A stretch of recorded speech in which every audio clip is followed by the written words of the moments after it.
স্বরাষ্ট্রমন্ত্রী যে কথাটি বলেছেন এটা আজকে শুধু বলেননি, উনি ওথ নিয়েই ফর্মালি যখন সাংবাদিকদের সাথে কথা বলেন তখন তিনি বলেছেন যে আজ থেকে মব ভায়োলেন্স শেষ। কিন্তু আমরা দেখলাম শেষ হয়নি, বরঞ্চ ভয়ঙ্কর আকারে মব ভায়োলেন্স হয়েছে। কোথায় হয়েছে তাও বিচারালয়ের মধ্যে। বরিশালে আপনি জানেন চিফ ম্যাজিস্ট্রেটের এজলাসে হয়েছে বিএনপি পন্থী আইনজীবী বা সেখানকার জেলা আইনজীবী সমিতির সভাপতি, তার নেতৃত্বে আইনজীবীরা গিয়ে এজলাস কক্ষের বেঞ্চ ভাঙচুর করা হলো, থ্রেট করা হলো আঙুল উঁচিয়ে বিচারকের উদ্দেশ্যে, ম্যাজিস্ট্রেটের উদ্দেশ্যে জামিন না মঞ্জুর করতে হবে। আওয়ামী লীগে কারো কারো জামিন হয়েছিল, না মঞ্জুর করতে হবে। দেখুন এটি বাস্তবতা। এখানে জুয়েল ভাই আছেন যুবদলের, আমাদের আত্মসমালোচনা করতে হবে।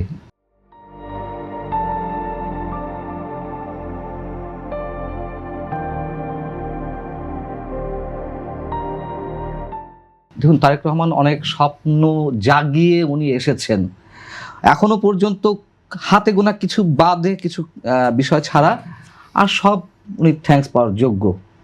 কিন্তু আমি জানি না বা আমরা জানি না যে এটি কতক্ষণ রাখতে পারবে। এখন বিষয় হচ্ছে যে 18 মাসে যে মব ভায়োলেন্স হয়েছে এটা শুনতে খারাপ লাগতে পারে। কারা করেছে? এনসিপির লোকজনেরা করেছে, যুবদল বিএনপির লোকজনেরা করেছে, জামাত কোথাও কোথাও করেছে। জামাত ছিল তাদের ম্যাটিকুলাস ডিজাইন নিয়ে, তারা প্রশাসন দখল নিয়ে ব্যস্ত ছিল, তারা কিভাবে নির্বাচনে কিভাবে ডিজাইন অ্যাপ্লাই করা যায়, বিশেষ বিশেষ ডিজাইন অ্যাপ্লাই করা যায়, তারা কোথায় কোন বিচারককে নিয়োগ দেওয়া হবে, তারা পুলিশ প্রশাসনে কাকে আনতে হবে, রদবদল। আমি মাঝে মাঝে একটা কথা বলি, শুনতে এটাও খারাপ লাগতে পারে, বিএনপি মাঝে মাঝে মাঝে মাথা মোটা পরিচয় দেয়। বিএনপির তৃণমূলের নেতাকর্মীরা ছিল চাঁদাবাজি নিয়ে, ছিল মব ভায়োলেন্স নিয়ে, যার কারণে এই ইলেকশন নিয়ে আমরা খুব টেনশনে ছিলাম যে আসলে যা শোনা যাচ্ছে যে জামাত ক্ষমতা আসছে, যদি আসতো অবাক হওয়ার কিছু থাকতো না।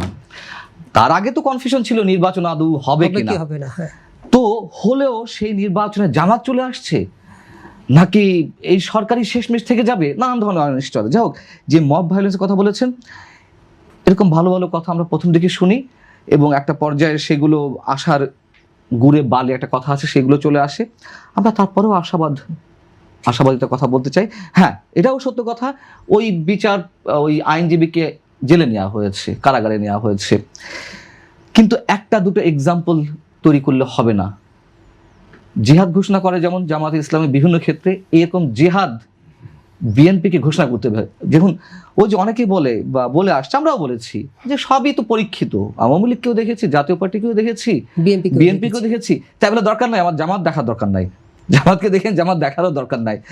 কিন্তু এই দুর্নাম যেন আর বিএনপির কাঁধে না চাপে, এটুকুই বলতে চাই। অতএব যেটুকু উনি বলেছেন তারপরেও হয়েছে, আরও আমি তো একটা দুটো এক্সাম্পল দিলাম, আরও অনেক জায়গায় হয়েছে।